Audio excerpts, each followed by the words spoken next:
The Quiet Path, 9 Things You Should Never Share, according to Buddhism and Dharma. 1. The good deeds we've done. Hello, friend. We've lived long enough to understand that not everything needs to be told. Not every good deed needs to be shared. I know, in this age, everything seems to beg for attention. A meal, a workout, even an act of kindness, all end up online. But some things are more beautiful when kept just for ourselves, quieter, deeper, more sacred. I still remember a Dharma student of mine in Santa Fe. She was in her 70s, soft-spoken, small in frame, but radiant with compassion in her eyes. One evening after meditation, she quietly approached me and said that for the past 10 years, she had been secretly paying the school fees of a young Asian child she had never met. No name, no contact, no credit. She told me, "Teacher, I feel joy when I see people praised for their good deeds. But when I give without anyone knowing, the joy feels deeper." I simply placed my hand over my heart and smiled, because I knew she was living the Dharma, the path of unconditional compassion. The Buddha once said, "A good deed done for praise is like burning wet wood. It gives off smoke but no warmth. When you give in silence, you're not just helping another person. You're cleansing your own heart. You're watering the roots of loving kindness. And you're living the essence of Dharma, without display, without expectation, without seeking reward." Modern science affirms something remarkable. When we do something kind without expecting recognition, the brain releases oxytocin, a hormone that makes us feel connected, safe, and warm. In other words, quiet kindness is what makes us truly happy. I want you to imagine this. One morning you quietly pay the bill for the person behind you at the coffee shop. You don't let them know. You don't tell anyone that day. And yet, in your heart, a gentle warmth lingers. No applause. No spotlight. Just a quiet knowing. I did the right thing. That is Dharma. A simple act filled with deep wisdom and compassion. I once told a student, "You don't need to tell the world about every good thing you do.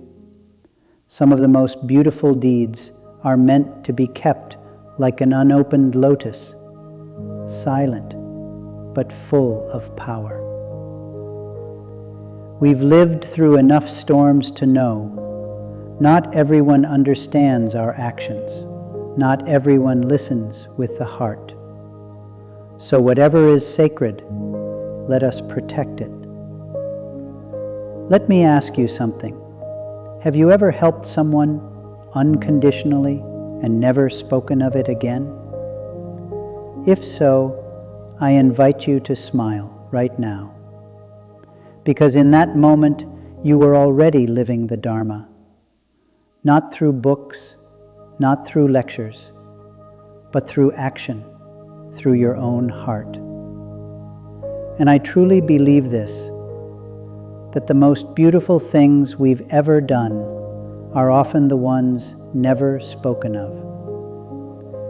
They don't show up in board meetings, award lists, or the news. They show up in the way you sat beside someone in pain, in the way you held someone who was falling apart without needing words, in the way you forgave without needing an apology. I call that the quietness of compassion. It doesn't need a name. It doesn't need to be proven. And that is the true depth of one who lives in Dharma. If you're holding a kind act in your heart, a gesture, a moment when you chose to live for someone else, I invite you to keep it, like a gem in your pocket. Not to show off, but to remind yourself, I am still living right. And you know what? In this world, just one person living that way silently is enough to make the world a little lighter.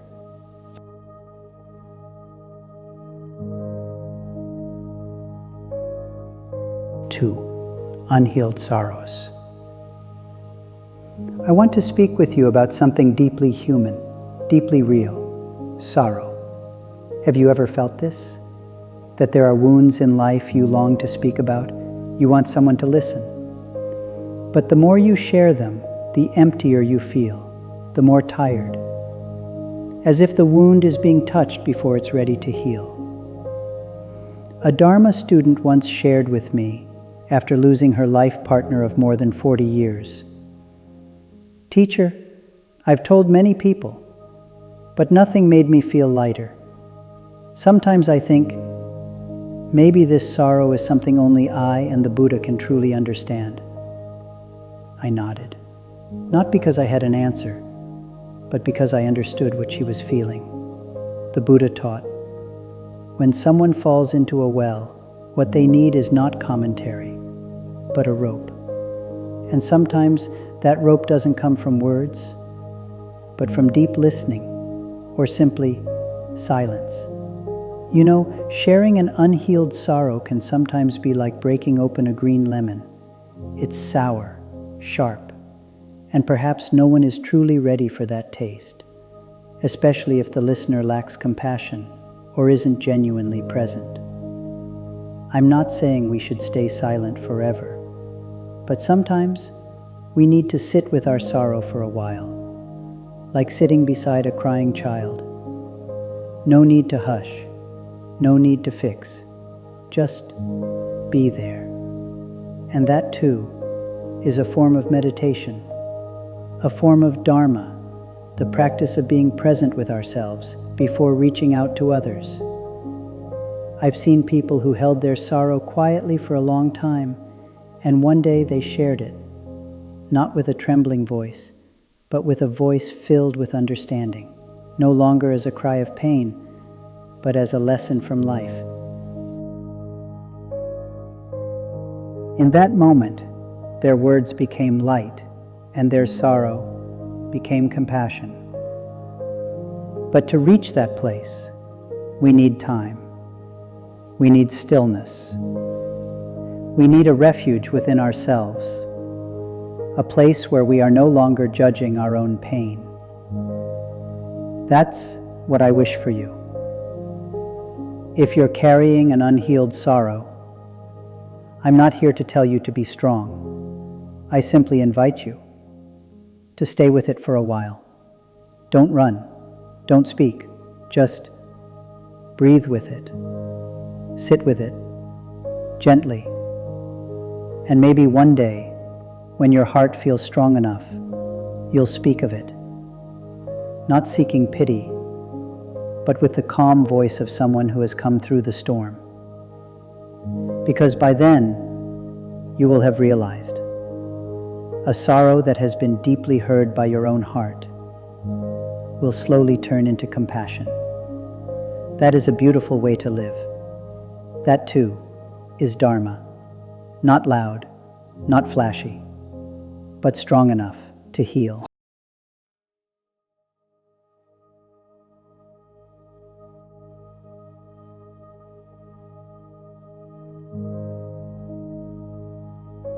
Negative thoughts. There's something I often notice in older folks who come to sit in meditation with me. They carry an invisible bag, not on their shoulders, but deep inside their hearts. And in that bag are thoughts they've repeated for many years. I messed up back then. I should have done things differently. I'm just not good enough. Have you ever carried thoughts like that? A gentleman in his 60s once sat across from me and said, Teacher, there are things I said 30 years ago that still fill me with regret. I looked into his eyes and asked, if your best friend had said that same thing, would you forgive him? He nodded immediately, without hesitation, and I said, then why not offer that same forgiveness to yourself? The Buddha taught, an unguarded mind can harm you more than any external enemy. A negative thought, if we repeat it often enough, can become a curse we recite to ourselves. And worse, when we speak those thoughts aloud to others, it not only affects us, but can dim the light in the heart of the person listening. Now, I'm not saying you have to be positive all the time, but before you speak, try pausing for just a moment. Breathe in, breathe out, and ask yourself, will this lighten my heart? Will this grow understanding in me or in others? If the answer is no, then maybe silence is the more compassionate choice. Modern neuroscience shows us something interesting. Every time we repeat a negative thought, the brain forms stronger pathways to remember it. That means the more we complain, the more we'll want to complain again. It becomes a habit, a mental reflex we don't even notice. Dharma doesn't ask us to force fake positivity. It invites us to watch our thoughts like we watch clouds drifting across the sky, arriving, then passing. No grasping, no resisting, and most importantly, not claiming them as me. One of my students once practiced 3 days of silence, just observing her own thoughts. Afterwards, she told me, "Teacher, I realized that 90% of what I wanted to say didn't actually need to be said." I smiled. That's a simple awareness, but a deep one. You don't need to be perfect in your speech. You just need to know when to hold your words and when to release them. That in itself is wisdom. I want you to remember this. Words are like seeds. Once planted, they'll grow into either flowers of understanding or thorns of suffering. It depends on where you plant them. It depends on the heart doing the planting.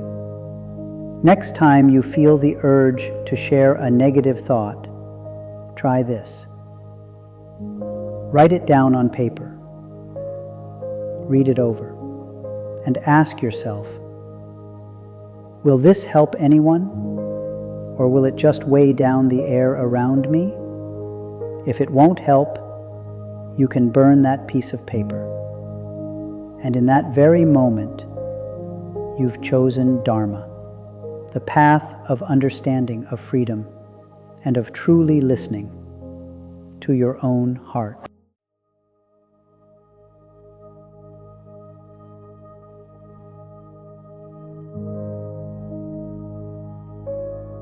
Four, dreams that aren't yet strong enough. I once sat with a man in his 30s who was dreaming of opening a meditation center for young people. He was full of passion and excitement, describing every detail: the color of the walls, the scent of tea in the room, the song that would start each class. I listened, then gently asked, "How long have you meditated with this dream?" He paused. "What do you mean, teacher?" he asked. I replied, "I mean, have you lived quietly with this dream, or have you only painted it with words?" In the Buddhist teachings, there's a subtle truth. When a seed is freshly planted, you don't dig it up every day to see if it has sprouted. If you keep exposing it too soon, too often, even with good intentions, you might damage it with glances and opinions that aren't ready to receive it. I'm not saying you shouldn't share your hopes. I'm simply inviting you to nurture them in silence for a while. Let your dream grow roots. Let your heart be still long enough to hear whether that dream is coming from wisdom or from the restless desire to prove something. Have you ever shared an idea only to feel more confused afterward? Maybe it's because you planted your seed in soil that wasn't fertile, or worse, on thorny ground. Dharma teaches, mindful action is steady like a mountain, but careless words vanish like clouds in the midday sun.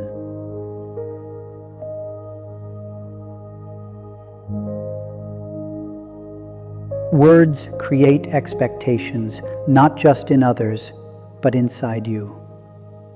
And expectations, when unmet, can become a heavy burden.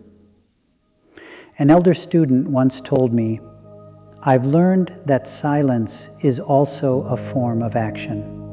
And I believe that's a wise realization. Because in the early stages of a dream, silence is the best fertilizer. Let me suggest something. The next time you have a beautiful idea, a heartfelt longing, don't rush to post about it. Don't immediately call your friends. Sit with it, breathe with it, live with it for a week or even a month. Watch how it evolves in stillness. You may discover that the dream is growing from within you without needing others to water it with praise. And when it's strong enough, it will step into the light, not because you pushed it, but because it's ready. That is maturity in Dharma. Not rushing, not showing off, not racing ahead, just tending to what matters. With mindfulness, with compassion, with quiet care. You know, the strongest tree is not the fastest growing one. It's the one that silently puts down roots underground, unseen but steadily growing every day. I want you to imagine this. You're sitting alone in a quiet room. No one's calling. No one's asking anything of you. There's nothing you need to do. Just you, your breath, and a quiet presence blooming in your chest. That is peace. It doesn't come from outside. It doesn't need to be given to you. It just is. But here's the strange part. That peace is fragile. Like a candle flame, even a careless word, a skeptical look, or a question asked too soon can shake it. And if you share too much about that peace, you might be opening the door to the wind. One of my students once said, "Teacher, I was just beginning to feel lighter inside. I called a friend to share, and afterward, I felt all tangled again. I smiled and said, 'Peace isn't something to show off. It's like a flower bud. If you reveal it too soon, it withers.'"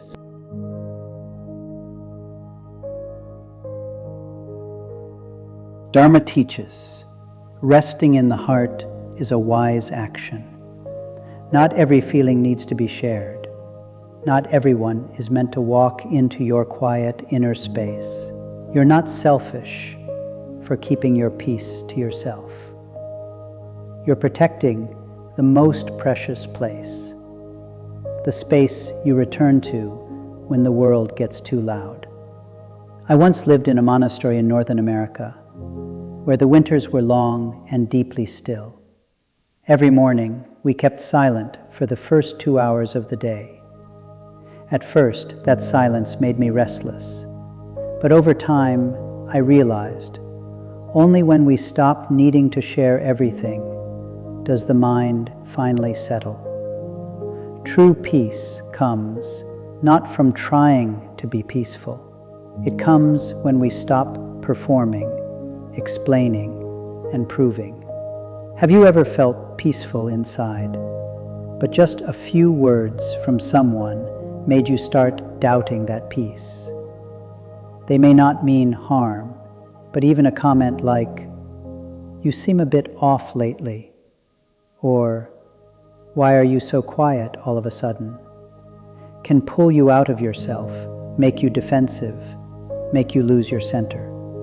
Real peace doesn't need to be understood. It just needs you to believe in it, that it exists, even without anyone's approval.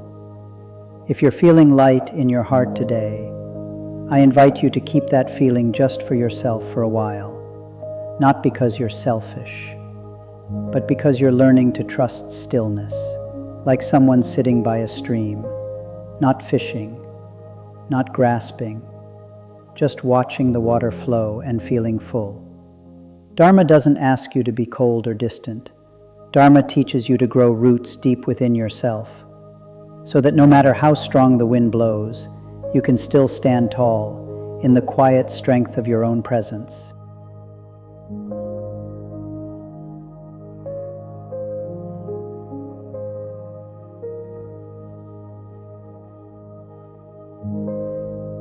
Five, personal wounds. One of the hardest things I've seen in this life is not the pain itself, but sharing that pain with the wrong person. Have you ever done that? Opened your heart sincerely, revealed something deep, a quiet, lingering hurt inside you, only to be met with coldness, judgment, or worse, silence without compassion. I once told an elder Buddhist student, sharing your wound is like placing your heart into someone else's hands. If they don't know how to hold it gently, you're the one who breaks. Not everyone has the compassion to listen. Not everyone has the mindfulness to avoid twisting your words. And not everyone who smiles at you truly wishes you peace. Dharma teaches us to be awake in every choice, including the choice of whom we confide in. No one forbids you from opening up, but open your heart at the right time, in the right place, with the right person. A flower only blooms in spring. If you force it to bloom in winter, it will wither before releasing its fragrance. I once accompanied a woman in her late 60s. She had been betrayed in her marriage and carried that pain silently for over 20 years. One day she said to me, "Teacher, I've tried telling my relatives, my friends, but the more I spoke, the more they called me weak or accused me of clinging to the past." I asked her, "And did that make you close yourself off?" She nodded with tears in her eyes. I held her hand and said, "Then let me be the first to listen with compassion." And from that moment on, her healing didn't come from telling more. It came from having someone who could understand in quiet presence. I want you to understand this. You are not wrong for having wounds. You are not weak for needing to share them. But you do have the right to choose who is worthy of receiving the most tender parts of you. Think of it like a sacred statue. You wouldn't place it in the middle of a busy street market. You don't have to hide your wounds, but you should protect them from unclean hands. Here's one way to practice that. Before opening up, sit quietly for a few minutes. Ask your heart, is this person really listening with their heart? Or are they just curious? Will I feel lighter after sharing, or heavier? If the answers leave you uncertain, then perhaps silence in that moment is a form of compassion toward yourself. Dharma doesn't tell you to close off your heart forever. It only invites you to entrust the right parts of yourself to those capable of holding them with care. Not everyone is fertile soil. Not everyone is flowing water.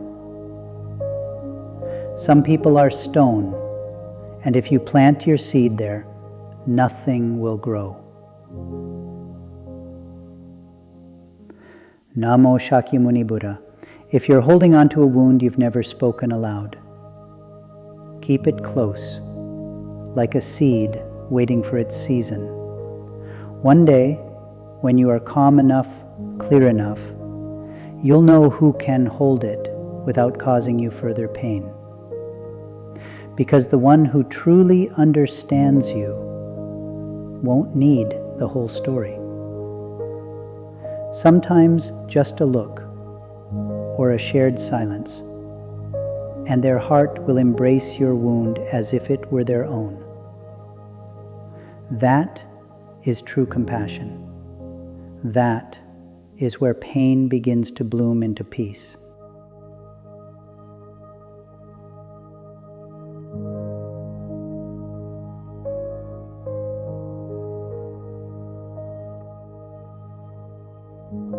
6. Personal achievements. I once sat for tea with an old friend, a man in his 70s who used to be the director of a major company in San Francisco. He told me that during his working years, every time he achieved something, he felt the need to share it right away. Write a report, hold a meeting, post online, call his relatives. Then he looked down at his cup of tea and said thoughtfully, "But teacher, the more I talked about it, the more I felt empty." I asked, "Empty of what?" He replied, "A sense of inner fullness."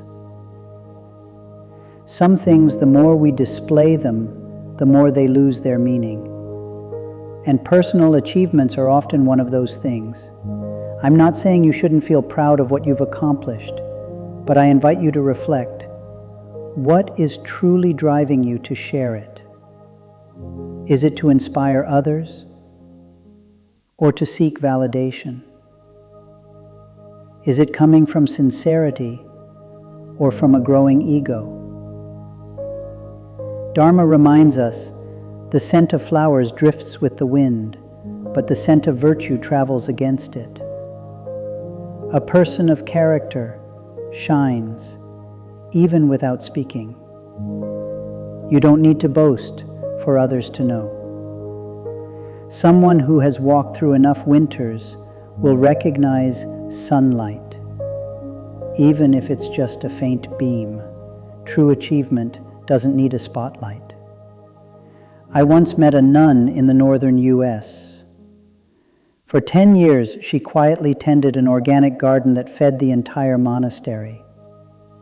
She never spoke about it. She just planted, harvested, and cooked, all in silence. One day, a visitor asked her, "Are you the one who takes care of the garden?" She gently smiled and replied, "I just do what needs to be done."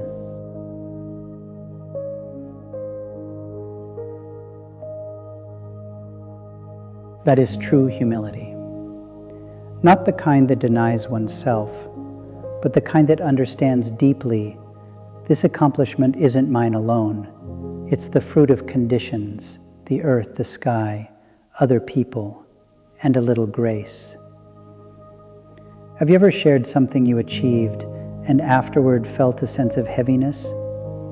It might be because you were trying to fill a space inside you, a space that praise could never truly satisfy. But Dharma teaches us no one can give you the feeling of enough except yourself. If you've done something meaningful, let the inner joy be your reward, not applause, not someone's approval, just a quiet gratitude. At last, I've done the right thing. And if you still want to share, let your actions speak for themselves so you don't have to. Live like a wild orchid deep in the forest. No one sees it, and yet it blooms. No one praises it, and yet it releases fragrance. Namo Shakyamuni Buddha.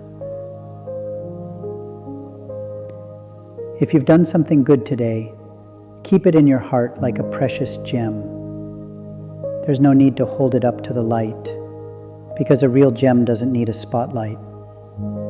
It shines on its own, even in the dark. And that is the kind of light that endures, a light that comes from within, the light of Dharma.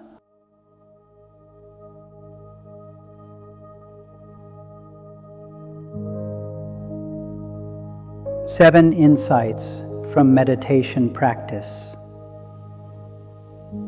I want you to recall a moment, maybe a very small one, when you were sitting in stillness, not expecting anything at all.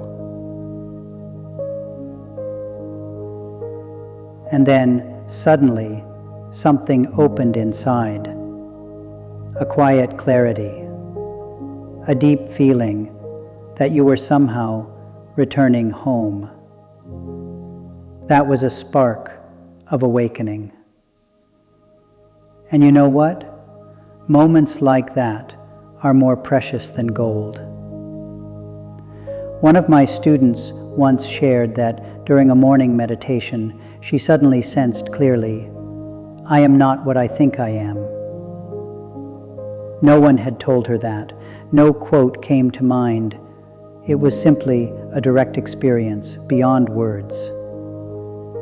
She was thrilled, and the very next day, she shared it during our group session. But afterward, she came to me, her face a little dim. "Teacher," she said, "I feel like what I understood disappeared the moment I spoke about it." I nodded. "Some insights need to be steeped in the heart," I told her. "Like tea, if the water isn't hot enough, it shouldn't be poured. Dharma isn't just what we read in books. Dharma is also what we touch in silence, and often the deepest things are the ones we can't speak of right away." Have you ever sat in meditation and noticed a soft light in your heart, a quiet pause between the endless stream of thoughts, a moment when everything just felt okay, for no particular reason? If you felt that, I hope you don't rush to post it online. Don't call anyone. Don't turn that sacred moment into a story. Let it stay. Let it soak into you, like sunlight sinking slowly into the soil after a good rain. Sharing a spiritual insight too soon is like pulling a cake out of the oven before it's ready. It won't hold its shape.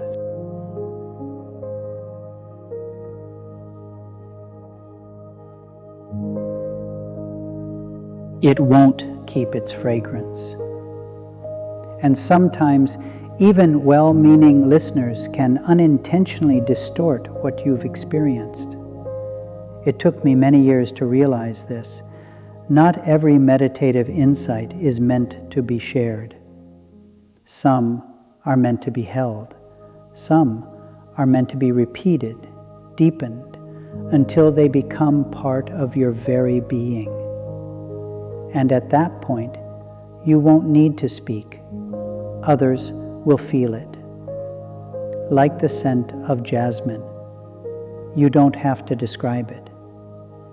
Just holding it in your hand is enough for anyone nearby to know. Dharma invites you to live with quiet wisdom, not haste. What is deep doesn't shout. What is real doesn't rush.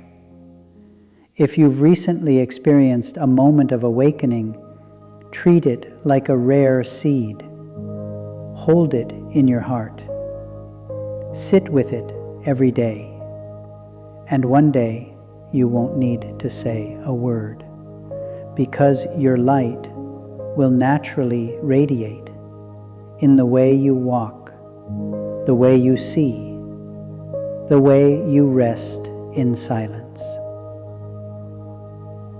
Namo Shakyamuni Buddha. If something within you is beginning to shine today, please don't rush to turn it into words.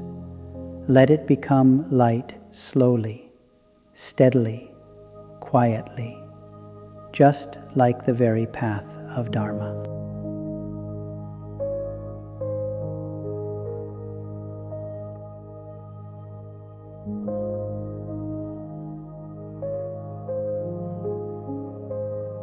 Eight.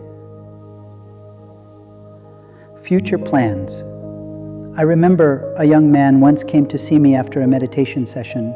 He was full of energy, his eyes shining like a newly lit lamp. "Teacher," he said, "I've just mapped out my next 5 years. I want to open a meditation center, publish books, teach online, and lead retreats all over the world." I listened. I didn't interrupt. And then I asked just one question. "How long have you sat with that plan in silence?" He paused, lowered his head, and whispered, "Maybe not even a day." You see, some plans are like seeds.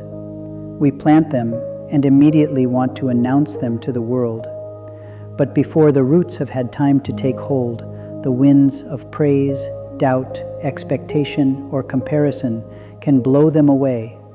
The Buddha taught, "He who clings to the future loses the present, and the future is always uncertain." So when you share something too soon, before it's taken form, you may be placing unnecessary pressure on yourself. I once met a woman in her 60s who dreamed of opening a quiet tea house for retirees. She had carried that dream for 7 years without telling anyone. When I asked why, she simply smiled. "Because I feel that if I say it too early, it's no longer just mine." She wasn't closing off her heart. She just knew that nurturing something in silence is how we help it stay alive.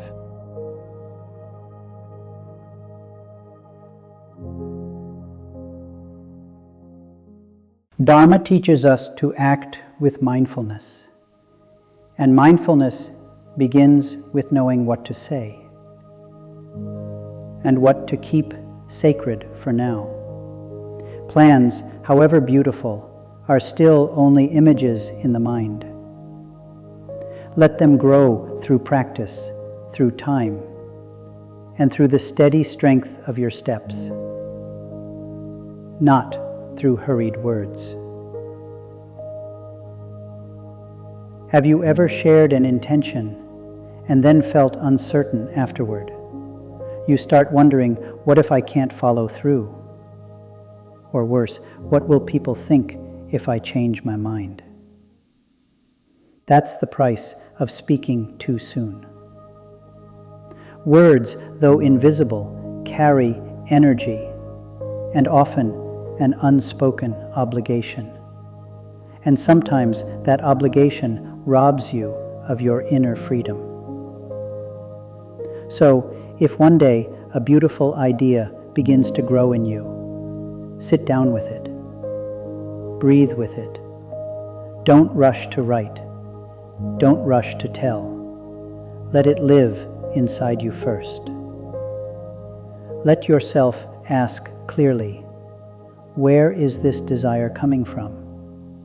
Is it born from love? Or is it driven by fear that you are not enough? Dharma isn't against making plans. Dharma simply reminds us, don't let the future become chains that bind the present.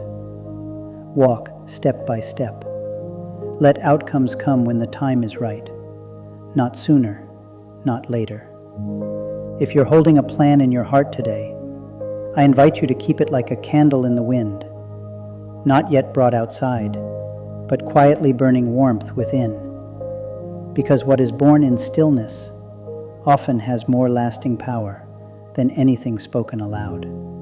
And that is how Dharma carries us far, without ever needing to be loud.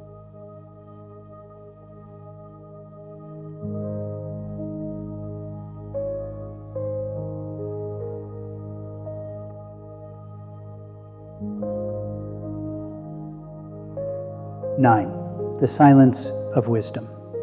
You know, after many years of living among people and then returning to the deep forests, I came to a simple realization. Not everything we feel needs to be said. Not everything beautiful needs to be shared. And not everything true needs to be proven. Because sometimes silence itself is the clearest voice of a mind that has found peace. The Buddha never gave long discourses just to impress his listeners. He remained silent when asked questions rooted in ignorance. Why? Because some answers, when spoken too soon, only add confusion to the mind of the one asking. Silence, at the right time, can be the most profound teaching. That, too, is a form of Dharma, not expressed in words, but in presence. In today's world, where anything can be shared with a single click, where emotions are posted almost as soon as they arise, I want to ask you just one small question. Is there still a space in your heart to hold something precious without needing to tell anyone?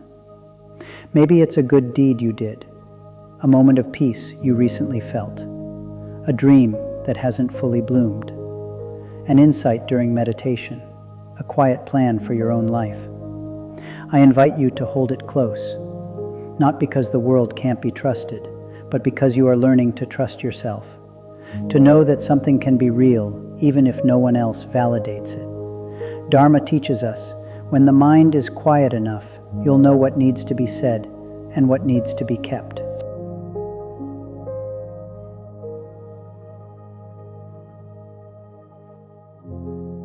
When the heart is deep enough, you'll understand. Some things only grow in the shade, not under the spotlight.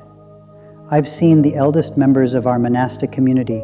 They don't speak much, but each time they look at you, just one glance, one gentle smile, can lift a burden you've been carrying for years, not because they preach well, but because they live truthfully with what they believe, silently. Namo Shakyamuni Buddha. If there is something in your heart today that hasn't yet been shared, I'm not urging you to speak it. I'm simply inviting you to sit with it, like a friend. And maybe, just maybe, in that quiet space, you'll hear the voice of Dharma.